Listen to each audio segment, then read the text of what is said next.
అనగనగా ఒక చిన్న గ్రామంలో రాము అనే రైతు ఉండేవాడు.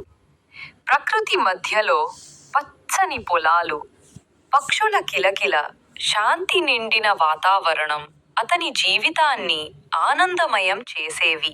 ఒకరోజు రాము తన మిత్రుడు శేఖర్ని కలుసుకోవడానికి పట్టణానికి వెళ్ళాడు. పట్టణం చూసిన వెంటనే అతను ఆశ్చర్యపోయాడు. ఎత్తైన భవనాలు, విద్యుత్ దీపాలతో వెలిగిన వీధులు, బస్సులు, కార్లు పరుగులు తీస్తూ ఉన్న దృశ్యం కొత్తగా అనిపించింది.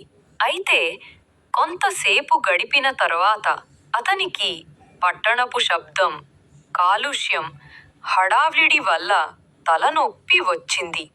ఆ సమయంలో శేఖర్ చెప్పాడు, ఇక్కడ సౌకర్యాలు ఎక్కువే కానీ ప్రశాంతత లేదురా.